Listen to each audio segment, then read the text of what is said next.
The woke disease in the video game industry has not gone away at all. It is still very present, and we've just discovered that Microsoft and Xbox actually funded admitted racist and former Sweet Baby Inc. employee Dani Lalonders and her Validate game.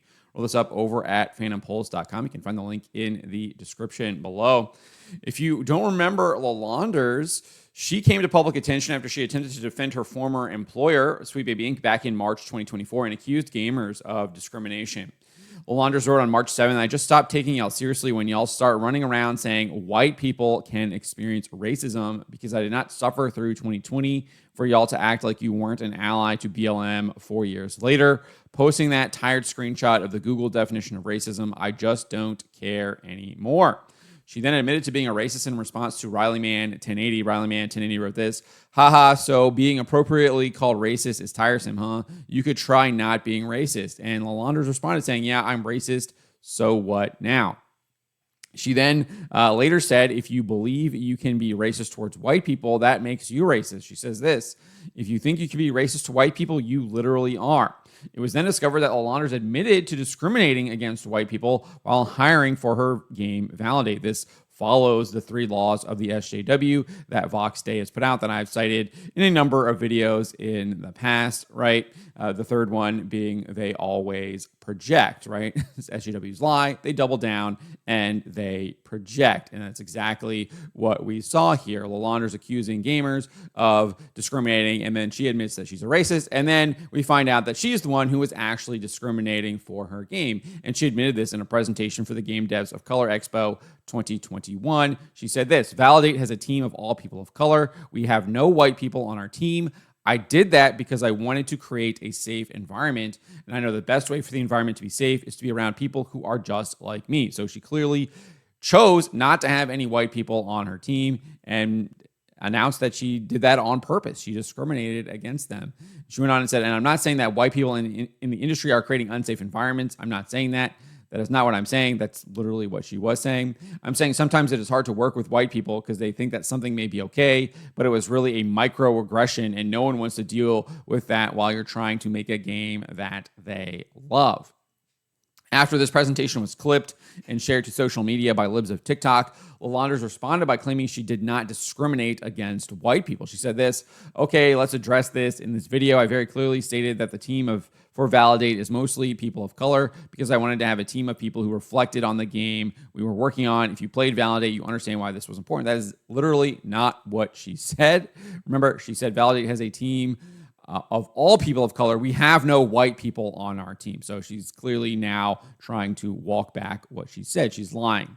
As noted in the video, I just kind of went over that again. She said this, "Validate has a team of all people of color. We have no white people on our team," which would seem to contradict herself within a few sentences. Nevertheless, she continued saying this video is a bit outdated, recorded in the summer of 2021. Validate was released in September of 2022. From when this video was recorded to release, we had a few white developers join our team to help us with some music and audio needs. Nowhere in this video did I say we don't hire white people or that I hate white people. I very clearly said we wanted to have a team that reflected the values of the game we were making. As a lead, you picked the best people possible for the job." She then asserted, in this case, the best people for the job were the people who understood the kind of game we were making, developers working on a game full of queer characters who understand the importance of queerness in games that is realistic and respectful towards queer people. However, as noted in the video, Lalonders made it very clear she made a conscious decision to exclude white people. Remember, she said, "We have no white people on our team. I did that because I wanted to create a safe environment. And I know the best way for the environment to be safe is to be around people who are just like me." Nevertheless, she continued saying, in the latter half of the video, "I spoke about microaggressions in the workplace. If you are a person of color, you understand precisely what I meant. That being said, I am very well aware that white people are not the only ones who can commit microaggressions in the workplace. Microaggressions can be committed by anyone towards anyone else in the workplace. But in the context of what I was talking about, I had fears of certain treatment towards my marginalized workers in the workplace. I wanted my team to feel safe while working on Validate." So clearly, again, just kind of doubling down on why she was discriminating against white people. Now it's been discovered that Validate was funded by Microsoft and Xbox through its ID at Xbox Developer Acceleration Program. In an article on Xbox Wire from March 2023, head of Developer Acceleration head of the Developer Acceleration Program, James Lewis, announced this. In 2019, we saw an opportunity to bring more games to Xbox from underrepresented creators. The team took action by carving out funding to ensure that new developers with diverse perspectives and unique content had the resources needed to bring their games to Xbox. More specifically, we offered non-recoupable funding to help teams offset the cost of porting their games. This effort has since helped 100 emerging independent developers offset the cost of bringing their games to players on Xbox, allowing players to enjoy titles like Onsen Master Validate, that is the game that Dani Lalonders was working on and made, and then Paper Ghost Stories 7 p.m.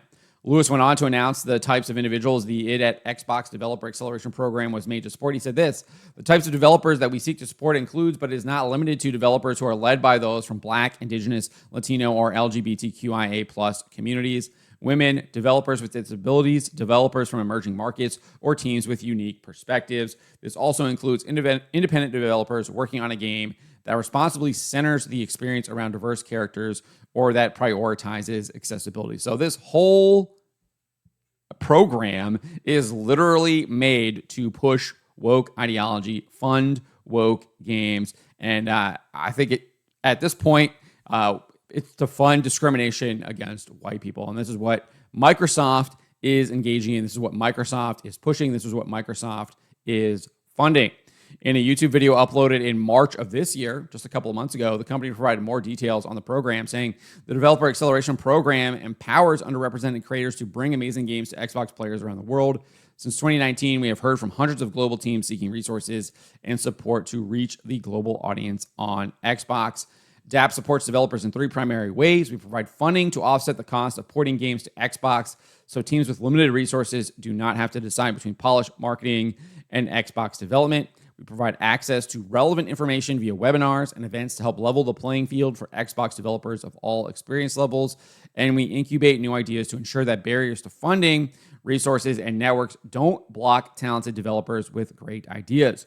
We forged more than 200 partnerships and supported the launch of over 75 titles through the program so far.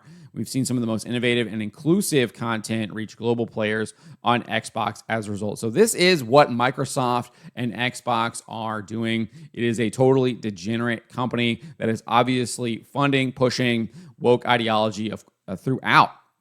And this is a specific program that they obviously have. I think the federal government should obviously get involved. I think they should launch an investigation. I think it's very clear that Xbox is clearly guilty of discrimination at this point from everything I'm seeing here. And so it should be a pretty easy way for the federal government to target Xbox, find them, etc., make them put a stop to this, and really go after them for the immorality that they are committing and that they are pushing. And again, they are empowering people like Dani Lalonders as well. They are funding this stuff. They are funding an admitted racist. They're funding someone who is admitting to discriminating against people based on their race. And this should not be tolerated whatsoever. And I think the federal government should get involved, should drop the hammer on Microsoft and Xbox for these actions that they are engaged in. Enough is enough. But let me know what you guys make of this. Let me know in the comments below. Remember to always be charitable, especially to each other, and to always, always speak the truth.